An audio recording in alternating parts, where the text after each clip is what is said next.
由市长郭信良、立委陈廷辉共同发起，予家属日后好过年活动，募集了白米、面条、豆油、沙拉油等生活物资。1月16号要来关怀台南市5区3200户的家属日后。庭委委员，还有陈玉珍议员、周丽君、蔡旺全，都长期受到市民的支持。为了回馈社会，今年呢是第19年在服务处挖望。我们这个挖望的呢有白米、干拌面、卫生纸、沙拉油、酱油、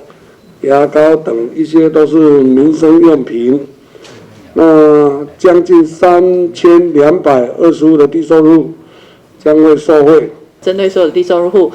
这一次都一起来响应有这个弱势这个物资的捐赠呢，希望说能够让所有的弱势的朋友能够过个好年哦。那同时我们也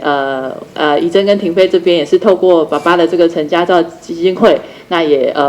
有很多物资的捐赠，也希望说来协助我们所有的弱势朋友哈。议长委员跟我们同事，我们联合再继续扩大哈，所以也得到更多的一个帮忙。那这个可以受惠的这个更多哈。那我在我的服务处，同时在发放的那一天哈，我们现场我那边也请到很多的书法家哈，包括赖清美老师，很多的书法家，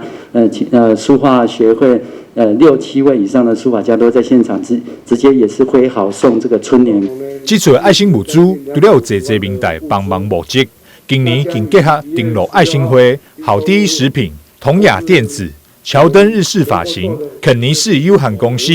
天宝生物科技、日隆电科、沙仑社区发展协会等爱心单位共同来到赞助。谢谢给我们这个机会这些年来都有机会可以为低收入户的人服务那我们也很愿意贡献我们的一份小小的力量，然后抛砖引玉，在过年的期间就是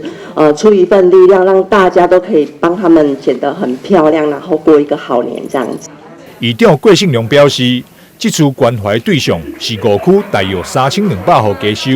但伫整个大台南，较有9600多户家属日后，需要大家关怀。伊也希望有认同因照顾弱势理念的人，会让共同加入。明年无排除要扩大照顾区域，欢迎大家做伙来做爱心。台南新闻张秀伟采访报道。